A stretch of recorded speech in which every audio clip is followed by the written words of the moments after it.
Okay, good afternoon, everybody in the room, and for those joining us online, good morning, good afternoon, good evening, depending on where you're joining us from.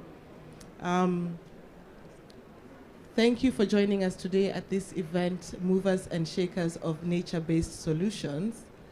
I'm very pleased to be able to speak to you all today, but also to have, I think, a very able team that's also going to take us through their own experiences, their lived experiences, and also the expert, let me say, the expert perspective on nature-based solutions.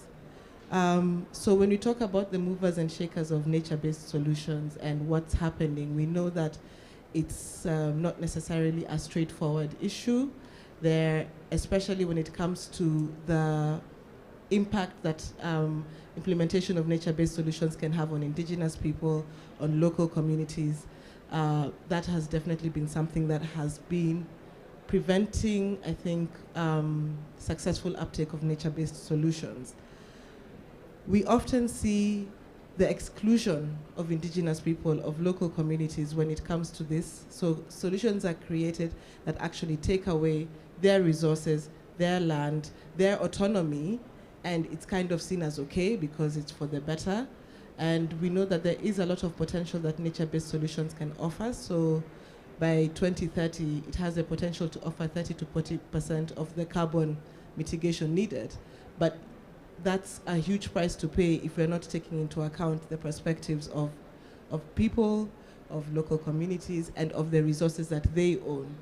So today we have a very able panel to take us through this discussion. You're not going to hear as much from me as you are from the people that we have lined up. We've got a keynote speak from Dr. Mokleso, who's going to take us through what actually is nature-based solutions. There are certain criteria that they do have to fulfill for that to be true, so we're going to hear from that. And then we have representatives from indigenous communities in Brazil, Tai from Brazil, and Honorable Basocio from Kenya, Elgeyo Marakwet County. And then we also have the perspective of a civil society practitioner, Dilwe from WWF Zambia. So we have really, really varied perspectives, but I think I just want to also stress that this side event is a conversation. We don't just want to hear from us on the floor here.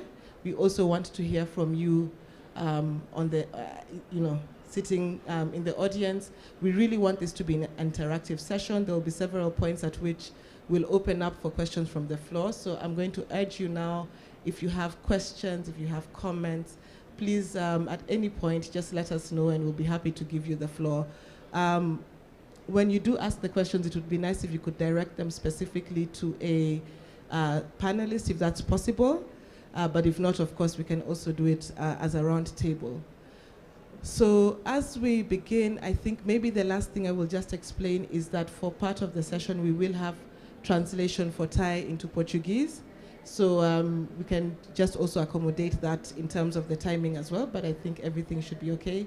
And if you speak Portuguese, you're lucky because you get twice the fun.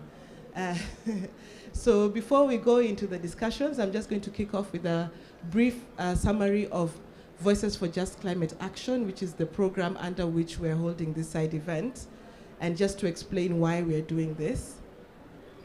So Voices for Just Climate Action, obviously this event is organized and hosted by WWF, but Voices for Just Climate Action is actually a program being implemented by 6 organizations. So we have Akina Mama wa Africa, a feminist organization based out of Uganda, but working obviously globally. We have Fundación Avina working in Latin America. We have HIVOS. We have Slum Dwellers International, South North, and WWF in partnership with the Kingdom of the Netherlands. And sorry, so this is a lobby and advocacy program. It's a 5-year program. And what we want to do is to bring together global and local voices. So all of these organizations are working at all these levels, very hyper-local, I call it, local, national, regional, and global, connecting diverse civil society organizations, representing women, youth, indigenous people, urban poor, digital activists, creatives, and much, much more. Our goal is that by 2025, we see that local civil society and underrepresented groups will have taken on the central roles as creators, facilitators, and advocates of innovative and inclusive climate solutions, including nature-based solutions. Our approach, I'll just go very quickly. We are very, very interested in mutual capacity strengthening. So we aren't looking at this program as saying that we, as civil society, are going to build the capacity of local communities. I think it's actually going to be more the other way around. We're going to learn a lot from local civil society, from local communities, and we intend to leverage that learning to see how we can influence things at these global, regional, national platforms, and for co-creating alternative climate solutions that actually work for everybody. We also want to have agenda setting and movement in climate action through amplified storytelling. So this is where the digital activists come in, the creatives, but also just citizens, people. People have stories that need to be told because we have to be able to learn from our past in order to not mess up our future. So storytelling is a key part of this program. And finally, we have joint lobbying and advocacy to influence policy and financial flows and to make them responsive to locally shaped climate solutions. These are just the countries that we're active in. So the Netherlands hosts the lead of the program, which is WWF. We are also in Tunisia, Kenya, and Zambia in Africa. We are in Indonesia in Southeast Asia, and we're in Brazil, and then Bolivia, Paraguay in Latin America. So I'm going to now hand over to, if you want to learn more, you can email us, info@voicesforclimateaction.org, but you can also check out on the websites of all the organizations mentioned. And now I think it's time to just go straight into the discussion. So I'm pleased to hand over to Dr. Moklesur, who is from Bangladesh, and he's going to just introduce himself and then tell us more about nature-based solutions. Dr. Moklesur, over to you. Okay, thank you very much, Maimona. This one? Yeah, better I stand up so that we can better communicate among ourselves. This is Moklesur Roman from Bangladesh. I work for a national NGO named Center for Natural Resources Studies. Our organization born in 1994. And fortunately, the first work of CNRS was on NBS. But at that time, we used to say ecosystem-based approaches to floodplain fisheries management. So I'm going to briefly talking about some of our projects on nature-based solution approaches where we adopted, and then conclude by saying some points. So NBS now is very vibrant in the development discourse, climate change adaptation mitigation discourse. And there are some scholarly definitions, but IUCN defined, I think this is more appropriate, that actions we take to protect, enhance, improve, restore ecosystems so that these restored ecosystems can meet the societal problems adaptively and effectively, and also benefiting the biodiversity and ecosystem services. So what are the societal challenges? Here there are a list, could be many more.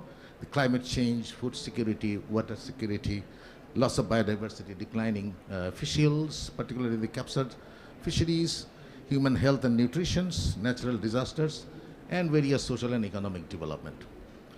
So if we can better manage the ecosystems, then this sort of societal problems can be mitigated, can be addressed.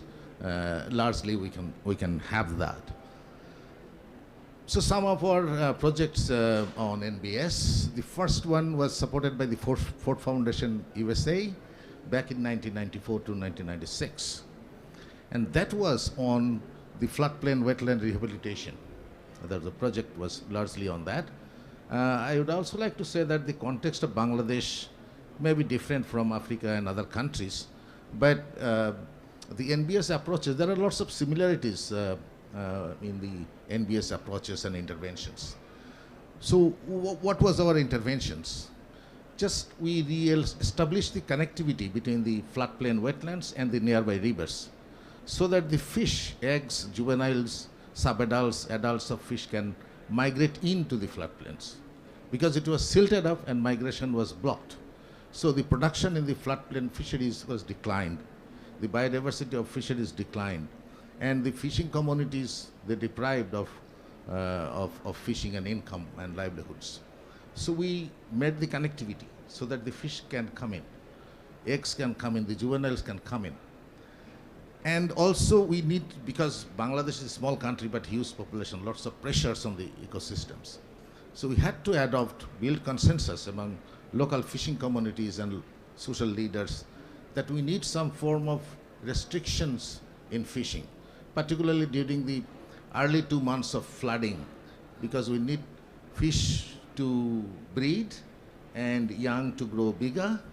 So it was accepted and also established in small sanctuaries in the floodplain so that the fish can take refuge there in the dry season and can breed in the next monsoon. So that was the intervention. And we engaged the local people having some literacy and numeracy skills to monitor the fish catch. And after 1 year, we have found 6-fold increase in the fisheries production and also increase in biodiversity. We also engaged women in collecting consumption data from the households, and we also got the consumption rate increased. So that was the start of the, and I think NBS approach in Bangladesh first. And after that, from these lessons, DFID funded a big projects on habitat restoration and floodplain management. USAID also did that. So now going to that USAID thing, the large wetland. We did it in the small wetlands, but USAID have bigger money or bigger wetlands. And they actually bought ideas from us. They paid field visits, have discussion with me and my colleagues, and also they engaged me in writing their proposals. So there we also had the habitat rehabilitation, flexible fishing bans, and establishing large wetland sanctuary, and riparian and wetland afforestations, and watershed management, because the large wetland was surrounded by hills around. And we also got 2.5-folds increase in the fish yields, the biodiversity of fish, and wetland-dependent birds, including the migratory birds, and increase income and fish consumption level. So that was with 12,500 hectares wetlands, is a big one, but we couldn't implement. There are more than 150 small wetlands, some small to medium wetlands, but due to leasing problem, tenurial problem, we couldn't implement NBS activities in all the water bodies, but say around 30 water bodies was under the project management. So we monitored there. So that is another example that it helped increasing the fisheries production, increasing the biodiversity, and ensure availability of water in the dry season, and the watershed management help sedimentation of our wetlands. The third one is funded by the Mangrove for Future of IUCN. That's the riverside mangrove rehabilitation. So we basically adopted ANR approach, which is assisted natural regeneration, because this river was located beside the Sundarban forest, which is the largest single unit of mangrove in the world, shared between India and Bangladesh. So the seeds are available. So with water, seeds come and then settle in the riverside land, but due to grazing, boating, fishing, the plants grow but all die.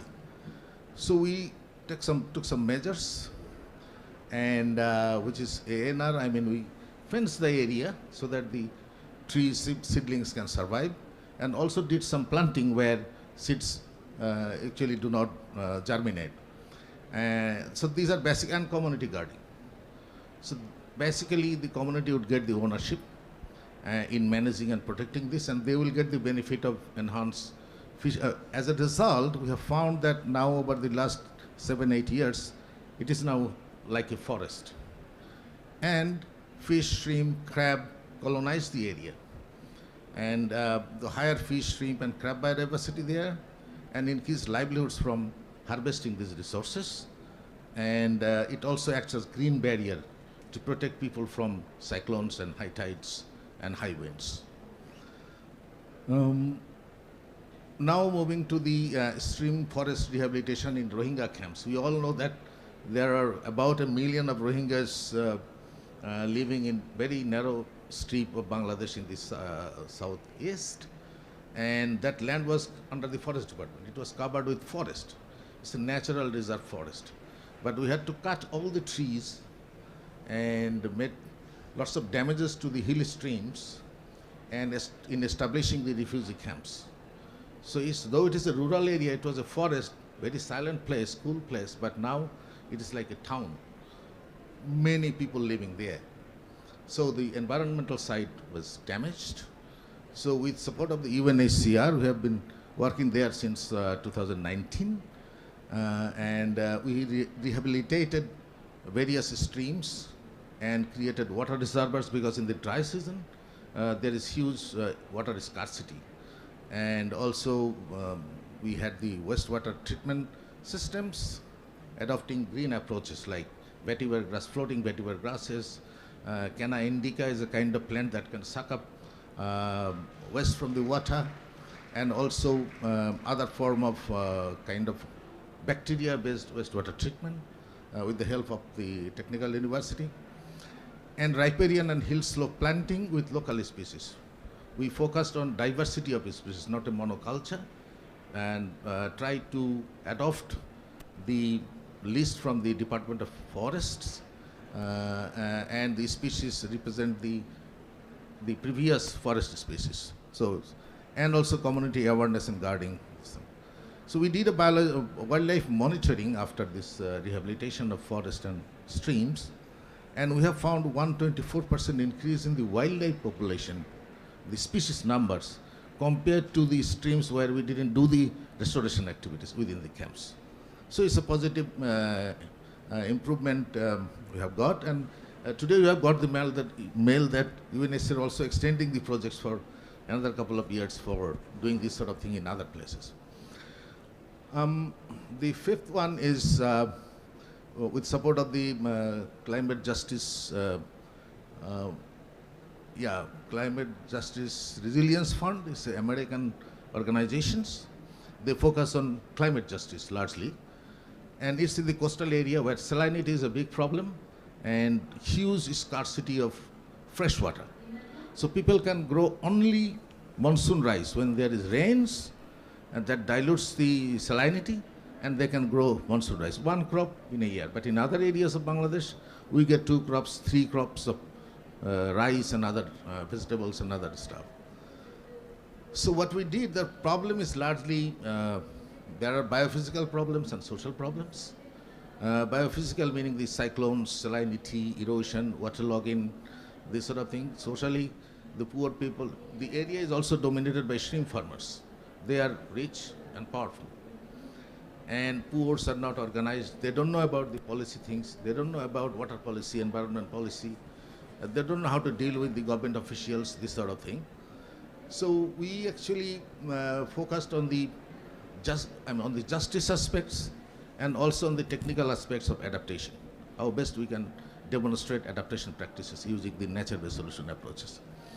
So we actually created space for people to participate in the form of community organizations so that they can sit, meet, and interact, and raise their plan for developing strategies to raise their voyages, and also analyze the policy execution gaps, not the policy gaps. Policies are very nicely written, but execution is a big problem. So that, and then we build their capacity for advocacy, and there was one pre-existing advocacy platform for environment. We strengthened them and linked with the communities, and created pressures on the government to restore the canals, taking out of the lease and then excavate, so that the water can be there, fresh water from rains, and they can use crops and they do fishing, and that could be the best adaptation for that area. Because when we started, we didn't have anything in our mind, but through interactions and visits with the communities, we got to know that the freshwater scarcity is the big problem. So we did that, and and also provided them legal supports. We have at least 3 court cases now, and I am in one case, I am the main defendant. Anyway, so these are the advocacy, justice-related activities, And now people have access to fishing, there's enough water, and diversify the crops, and girls and women are also doing fishing from outside their houses, and the ecosystems now rehabilitated, and the diversity of the ecosystems or the landscape increased, enhanced, and now it's a better ecological situation, or better ecological health existed there. And it also reduces the disaster risks, because when excavated canals, it solved the flooding problem, waterlogging problem, and crop diversification also helps having more production, diverse production over the years. So in conclusion, I like to say that NBS basically works to moderate climate-induced threats and disasters. Can also improve the social ecological resilience. However, we need to focus on ecosystem rehabilitation. For example, not planting trees, but growing or restoring the forest ecosystems, restoring the wetland ecosystems, because the ecosystems, the multiple resource systems, and we need to improve the multiple components and structures so that the ecosystem can better provide ecosystem services. So that's the focus. And it needs participatory assessment to prioritize activities involving communities, integrate local knowledge, because they have been living in this place for years, and relate societal challenges in planning. So what are the challenges at that context, and they try to incorporate that with the NBS approaches. Also, community empowerment is important, and so that they have the access and their presence, and they can influence the local decisions in favor of them, in favor of pro-poor interventions. And we need to have a participatory monitoring system to document the lessons. But there is no NBS policy now we have in the country. So we need the policy that could support nature-based solution approaches. And we also need the long-term financing to continue to get the real benefit of ecosystem restoration. So I like to stop here, but would be happy to respond to your questions to the extent possible for me. Thank you. Great. Thank you so much, I think, for a very in-depth explanation of nature-based solutions, but not only an explanation, but also examples of the different ecosystems in which nature-based solutions have worked, at least in Bangladesh. And I like that you were very clear that the context is different in everywhere. I think it was particularly interesting to see some of the knock-on effects, maybe, like, for instance, literacy increasing in women just as a knock-on effect of implementing nature-based solutions. So it shows that there is a space, but I think that we can see that people and nature are intrinsically connected, and we have to make sure that we aren't excluding people. We are working for people and for nature. Before I ask the next speaker to come up, I'll just take a moment to introduce myself. I realized that I did not do that at the beginning. So my name is Maimuna Kabatesi. I work at HIVOS East Africa. I'm based in Nairobi, and I am the country engagement manager for the Voices for Just Climate Action program, which I did introduce. So one of those is down. And now I would like to give an opportunity for somebody to give us a critique of nature-based solutions from a people-centered perspective. So I would like to invite Laura from Avina to just come up, take my spot, and be the moderator for a few minutes as you give us the critique of NBS before we go to the speaker. Okay, thank you very much, Maimuna. So I'm going to do the intervention in English and try to include some things in Portuguese so that, well, try to making sure that everybody understands the framing of the discussion and the point of the critique.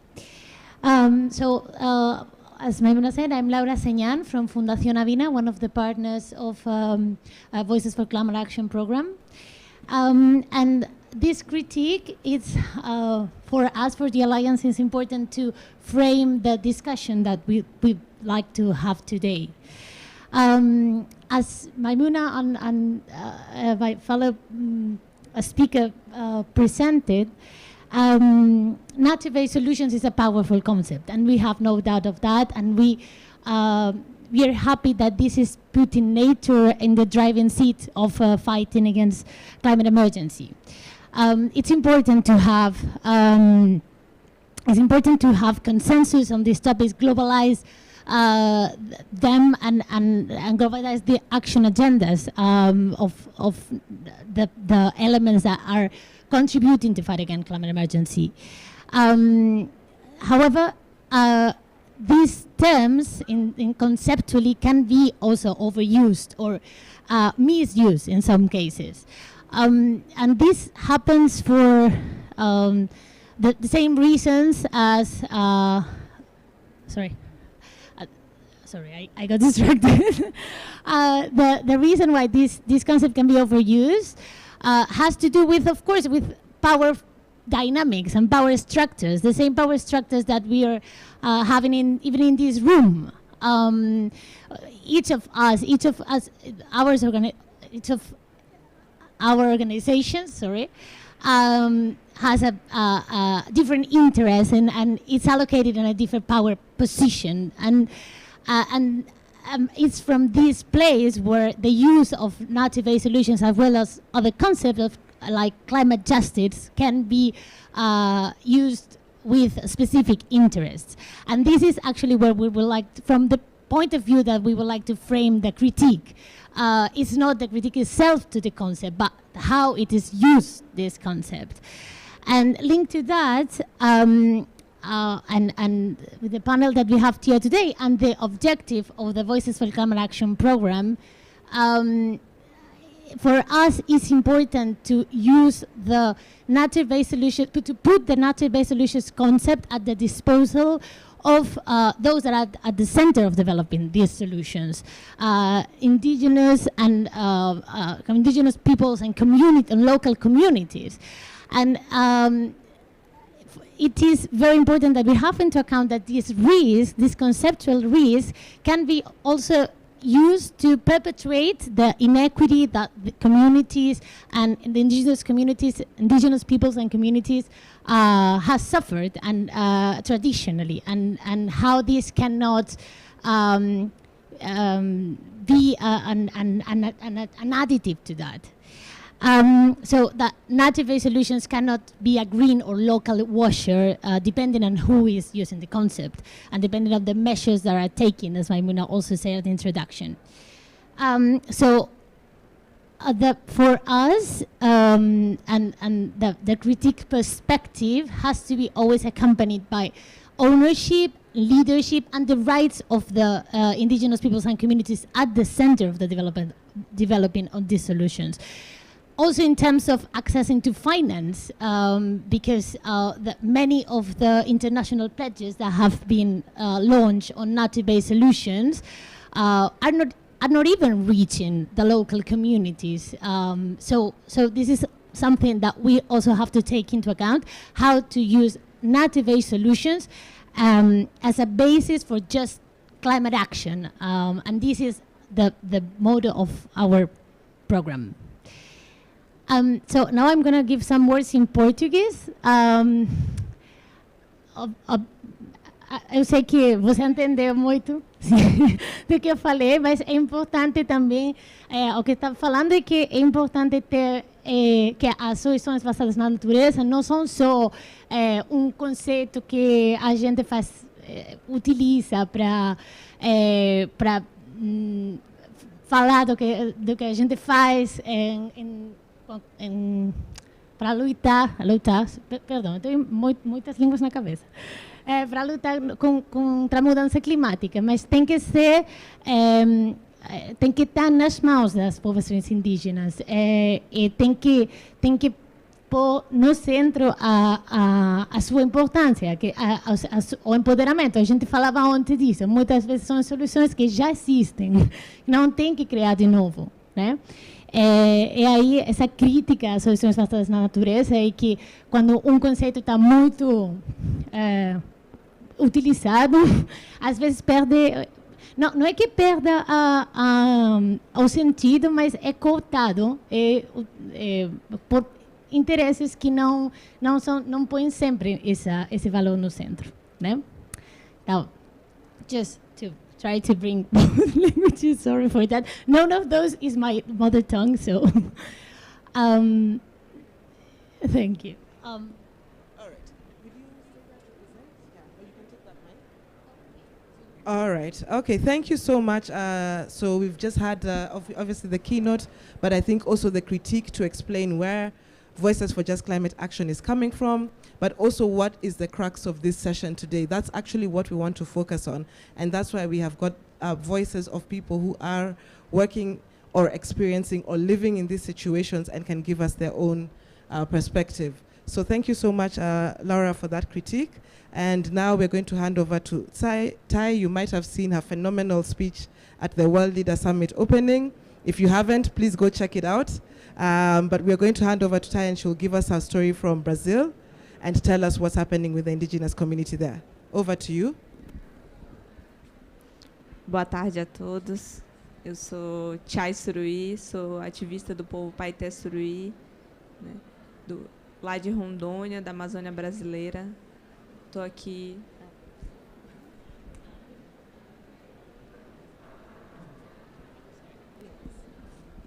Good afternoon, everyone. I am Chay Suruí from the community Paité Suruí from the Rondônia in Brazil. É um prazer estar aqui falando com vocês hoje. E como a gente está falando aqui em soluções baseadas na natureza, né?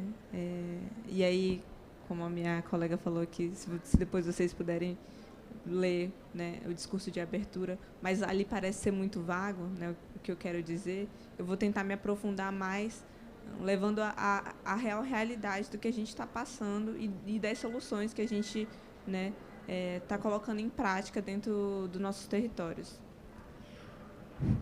I should be taking note because. Okay, thank you. Sorry, I'm not either a professional translator.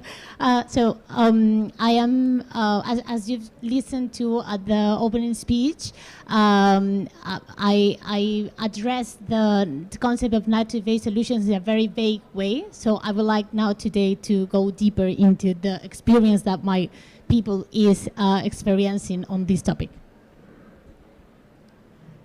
E aí passa muito pelo que a Laura falou, né, de colocar, né, os povos indígenas, as populações mais vulneráveis no centro dessa discussão, até porque somos nós que estamos mais sofrendo com as consequências das mudanças climáticas e também quem está na linha de frente, né, dessa luta.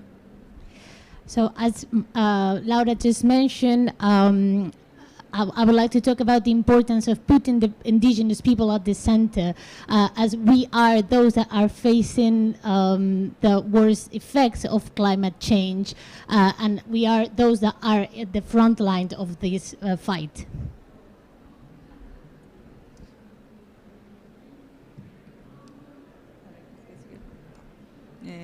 Então, qual que é a nossa realidade lá no Brasil?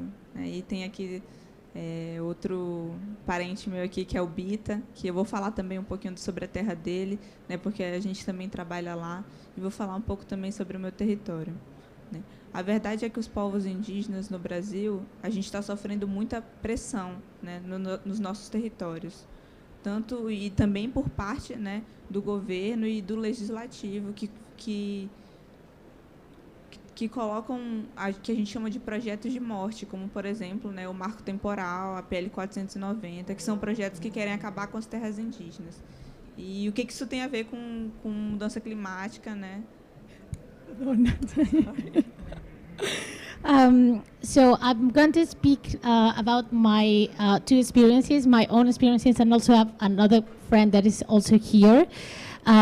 To explain to you which is the pressure under which our community is now, due to different interests, especially the legislative and governmental power, who is putting under risk our not only our work but also our lives, and all the projects that we are developing in the territory.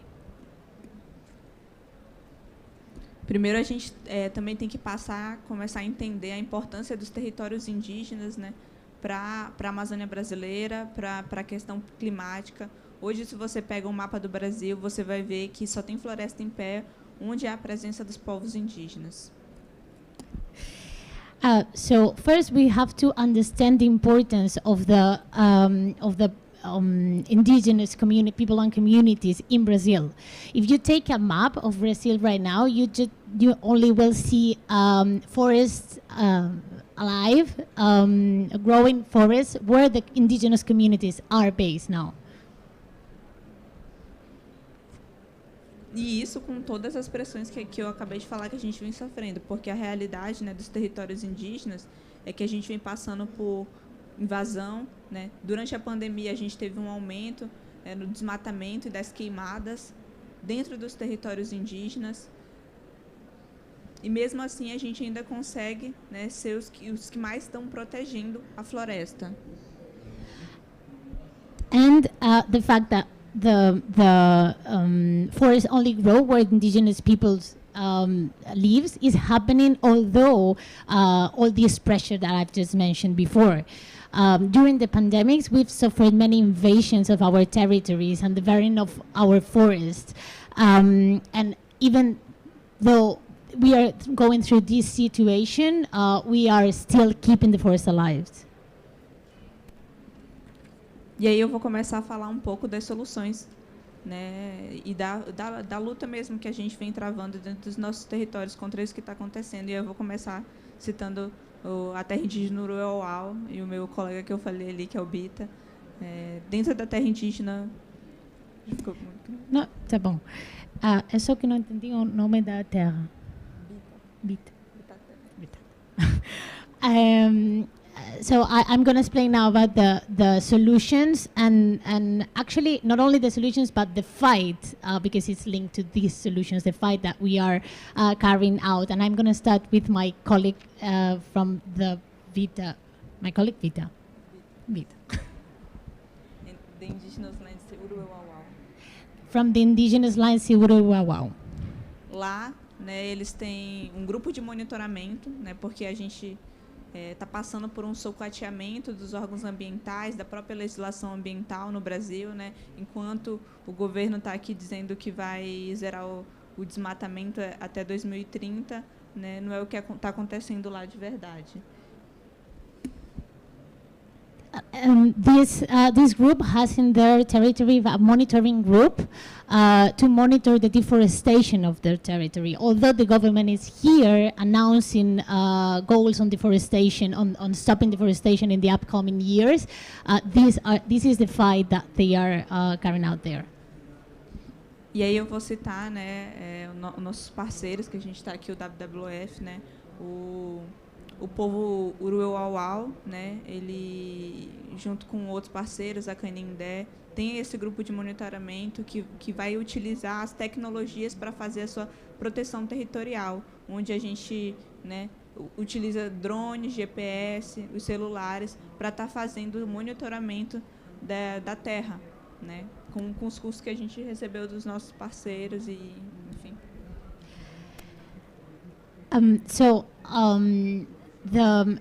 Together with the partners of Voices for Climate Action that are supporting our local development of our local solutions, this group is developing this monitoring exercise by using drones, GPS systems to monitor the deforestation process in the territory.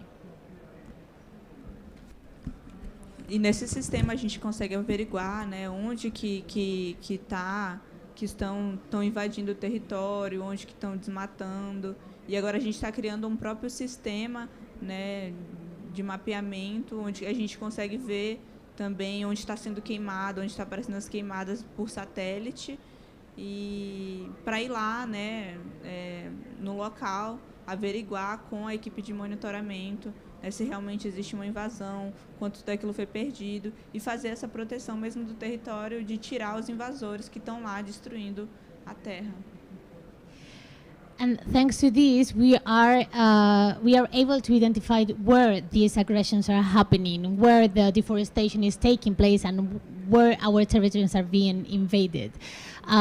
Thanks to all this satellite monitoring, we are not only able to identify that, but also to face it, to fight it, and to go there and try to make them out of our land.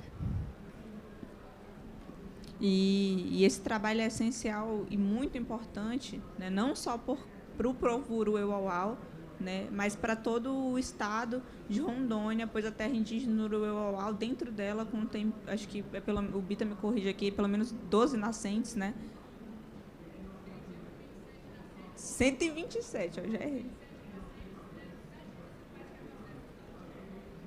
Então, são 127 nascentes e as 7 principais abastecem todo o estado, né, água para todo o estado.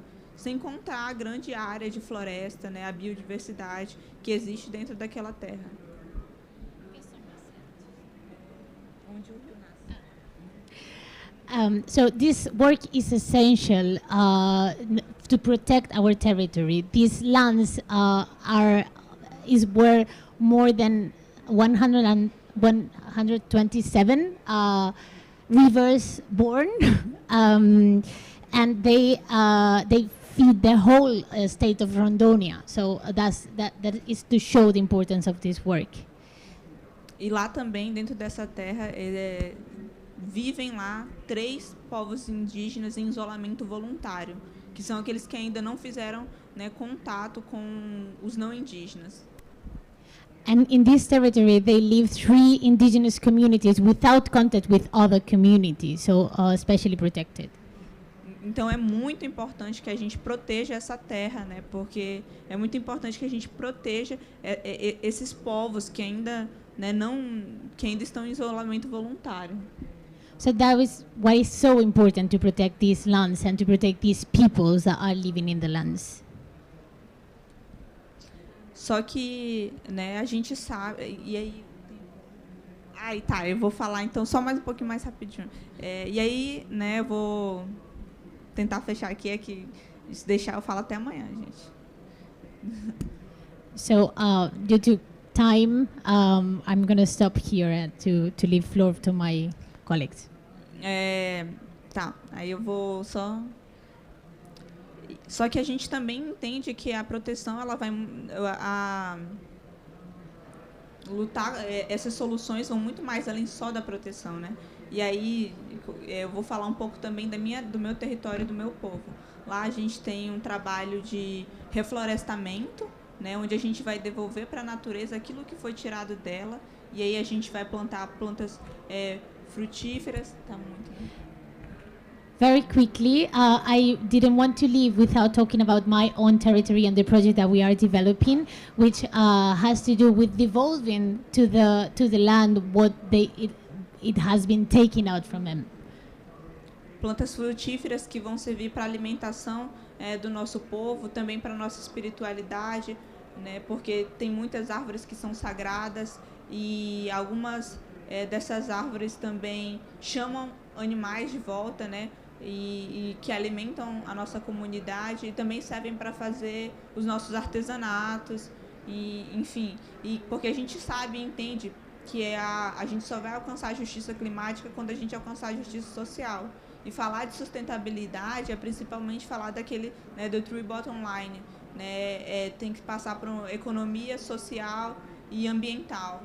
E aí a gente trabalha isso também lá dentro do povo suruí, né, que a gente também trabalha com café, reflorestando, trabalhando uma economia sustentável lá, que a gente vende o nosso café e fazendo fortalecimento da nossa cultura. I'll try. Sorry. So we are working to recover all these species that are in risk of being lost, because they are important for our spirituality, are important for our survival. That's not correct, but and it's important for our for feeding our communities, for calling animals back that are important for our ecosystems, and in our community, we work with this vision of social and environmental economy, and we work from that perspective within the community. Thank you. Thank you. Thank you so much. I think just very quickly, I think it's very powerful storytelling from Chai, but also I really compelling anecdote to hear that the only place in the Amazon where you see trees and forest cover growing is where indigenous communities are tells us a lot and means that we have to keep that fight going. So thank you so much for sharing. Before I hand over to the next panelist, the Honorable Basosio, there is just a video we would like you to watch to tell the story of the indigenous Maasai community in Kenya.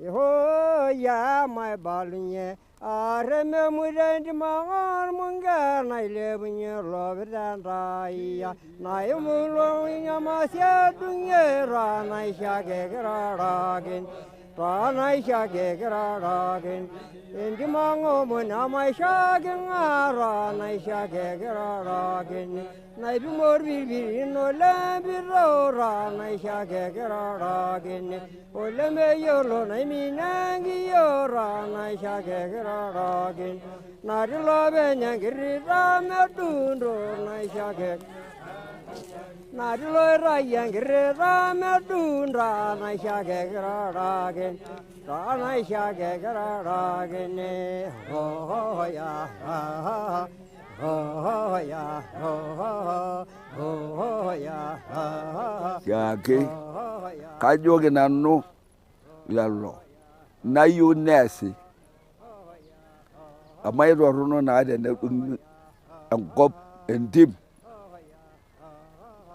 amagara ni nyan ba kuma rok amade na kunni na yo so dua na rai ha wempere na kajoge ndai kadi tenabuon dai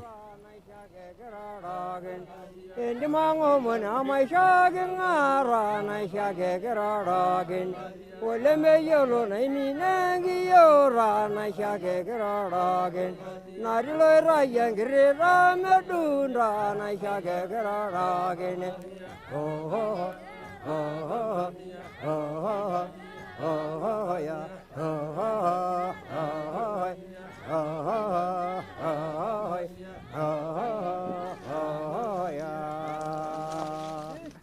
kayo go yake ore ende meno toto ora ga bin dibe ore amma ninjo sholunga na kweti obo nanati mai wali muna bana na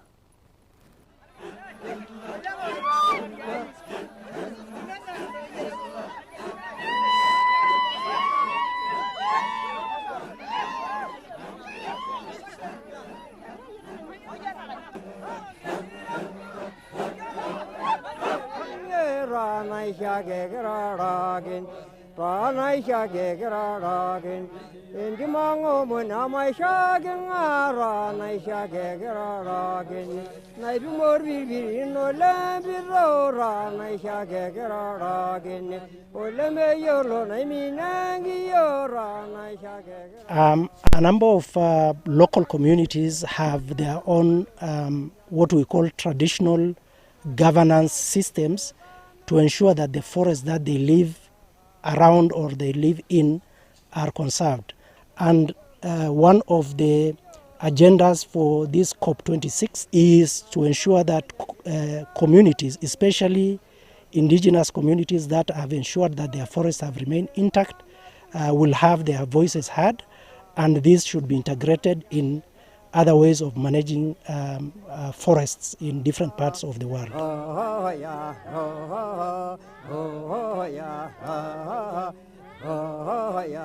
kaya dan kullun na dibiya rasa da na yi kisma da wa da kullun amiti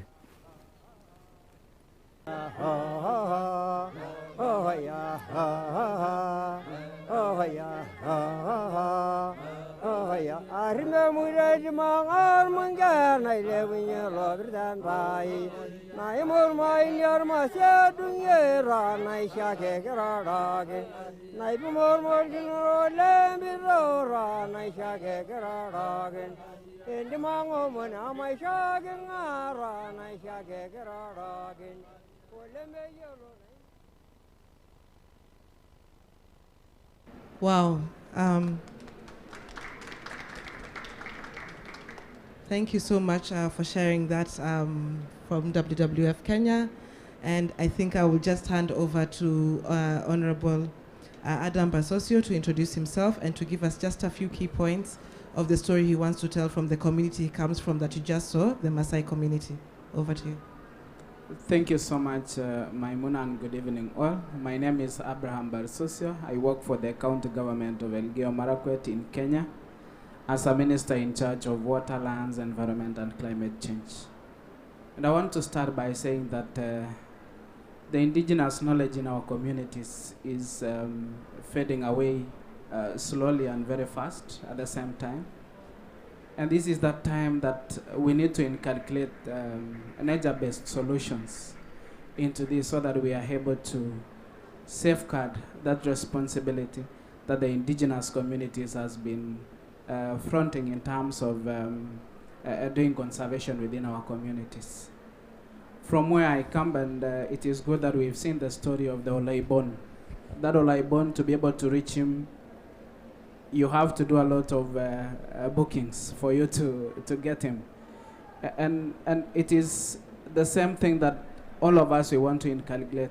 If you go to where I come from, the community that I come from, and you look at the kind of, or the way land ownership is. Land ownership is in three kind of ownerships. There is land that is owned by the government, which is public land. There is land that is owned by the communities, which is the community land. And there is land that is owned privately by an individual. And if you look at the indigenous communities, especially within Elgeyo Marakwet County and in Kenya, Maasai included, the Sengwers of Embobut, the Kiptanis of Keyo, and the rest. One thing that you'll be able to find that is majority of their land is communally owned. And they are organized in very good structures. And there are things that they are supposed, there are do's and don'ts within the communities because of the structure in how they are able to manage and organize themselves within those communities. And I just want to point out a few of how they do their things and what they are doing so that they are able to conserve. You go to Embobut in Marakwet, eastern parts of the Kerio Valley, you'll be able to realize that majority of these communities today are practicing farming. But if you look at the technologies that they are using, they are very ancient technologies, dated to 500 years ago, using water furrows to be able to irrigate their farms, their mango farms, their watermelon farms, and to be able to transport it to the cities and to the towns and markets within the country. And if you come to our country, maybe in January, February, March, which is during the dry season, you will be able to see the meandering good green vegetation down the escarpment. It is because of the water furrows and thanks to the indigenous knowledge that these indigenous communities have.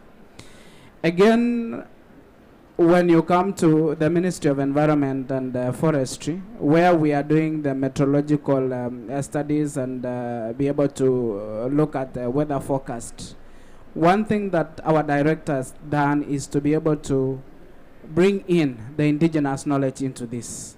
And I want to tell you this, that very old men as the Olaibon, aged 80 years, 90 years, 100 years, are able to wake up very early in the morning at 3 a.m., look at the sky and study the stars and how the moon is behaving, the stars are behaving. And they're able to call our director in charge of meteorological services and tells the director that next month is not a good month, or next year will not be a very good year. Let us prepare our people for famine. Let us prepare our people for drought. Let them keep food in their stores, because the following year, the next season, won't be good enough. Again, the same old men and the indigenous communities are able to even slaughter goats and study the stomachs, how the intestines are. And they're able to tell us and to predict the future, how it is. I think these are some of the things that we need to inculcate as we look into the nature-based solutions and how we can be able to utilize these solutions and interventions so that we are able to run this race to zero. Just to be able to conclude, I want to say that we cannot be able to solve or to run the race to zero in boardrooms. It is that high time that all of us, we need to go to the village, meet these indigenous communities, be able to talk to them, be able to understand them, so that we can be able to solve the solutions and we are able to even mitigate and not even to adapt to climate change issues. Thank you. Great. Thank you so much. I think first, not only for the video, but also for your powerful words. I think we've just learned a lot about indigenous knowledge, and I think sometimes when you stay in a room and you talk about these issues, it remains very abstract. But they are real people, they are real communities, there's real powerful knowledge that the rest of us have lost and the indigenous communities still hold. So we have to make sure that we are definitely not only including, but centering indigenous communities in our, as you said, our race to zero. That's the most important thing.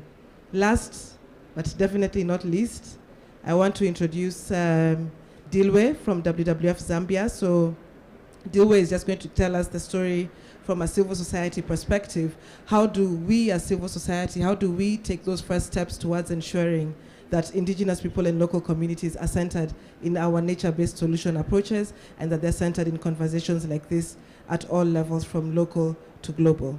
Over to you. Thank you, Maimuna. Thank you, panelists. Thank you, everybody who's attended the session.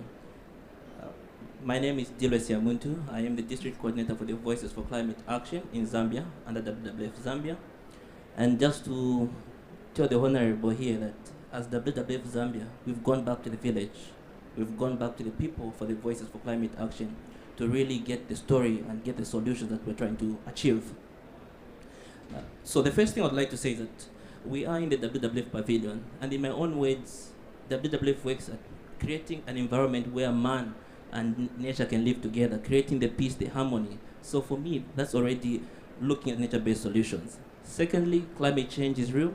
We felt the impacts. Zambia is not being spared. It's happening everywhere. So it's not something that is remote. It's something that we're able to see every day in our lives, and it needs for urgent solutions. For the VCA, we're trying to create a civic space, an enhancement of the civic space, so that they can have a platform to be heard and to be able to share more of this information and be able to have their rights be held. So those are the first quick 3 points. I'll quickly go to the challenge before I say what we've done as WWF Zambia. I think one of the most challenging things that we have when we're trying to really go to the communities or work with the people is that they have no technical knowledge of what nature-based solutions are, firstly. Secondly, they do not have the financial capacity. So they struggle from both fronts, both from the knowledge aspect, the technical skills, and the financial perspective. So whenever we're trying to look at how do we go to the community, we really need to understand, do they have the technical capacity? Do they have the knowledge? Do they have the financing skills? So as WWF Zambia, what we've done is that we've had to go back to the community. We've said we need to start with the community and not from the top. We're starting with the community so that we can co-create ideas, co-create innovations, co-create solutions. But along that, there are a number of things that we need to do. One, we need to ensure the policy, the legal frameworks are supporting the communities. We need to ensure that there is a lot of frameworks that speak to nature-based solutions, that speak to the needs of the people, that give communities the platform to make decisions at that level. We also need to look at the frameworks that exist in the districts. For Zambia, we've got districts, others might have counties and provinces. But we also need to look at what legislation, what frameworks exist at a local level. So for the Voices for Climate Action in Zambia, we've really thought of how do we have a sustainability approach that is anchored in the planning of the district. So we've had to work with the district teams, looking at how we can actually anchor the Voices for Climate Action, nature-based solutions, looks really dark sustainable there. development, and the long-term planning of the district It almost is, through yes. the integrated development plans that are anchored at the district. Okay. This provides for Cool. sustainability Kinda up and here this as well. provides for Cool. allocation of resources Ciao. from Nice. other means. Bye. Secondly, we've looked at how we can provide capacity, enhancing the capacity of local stakeholders, the local players, ensuring that they have the technical skills of understanding what needs to be done, they have the knowledge, our session be delayed if you don't get 30 minutes to lobby and clean? advocate for more resources towards them. So we look at how do we enhance the capacity of these stakeholders, the local actors, the people, so that they can be able to actually be the front runners in this space. The other most important thing is that we also look at how do we share information, how do we encourage people to learn from one another. So we encourage peer learning. We encourage communities to learn from what has worked in other communities and what is not working in other communities. I'm being given the time to so I'll move quickly. So we really need to look at how do we provide documentation of stories and sharing platforms for the people. The last thing that we've done is we've tried to create a platform where communities can have a voice to be heard, where they can actually share stories and be able to advocate for their rights and for their needs. So basically what we're trying to do as VC in Zambia is giving power to the people back and letting them lead with our support to ensure that we can actually be able to do things together and provide solutions that are not people-focused but individual-focused for the communities that we're responding. The challenges are different across different communities, so we need to act according to each community, according to each indigenous people, according to each local community around that. In the interest of time, I'll end there. I wish I had more time. Yes, thank you so much. I think we all wish we had more time. I hope for the audience on the floor today, although we haven't been able to do the Q&A, that you have gotten a lot of inspiration, a lot of acceleration from the panel. I think we've had some powerful, powerful stories.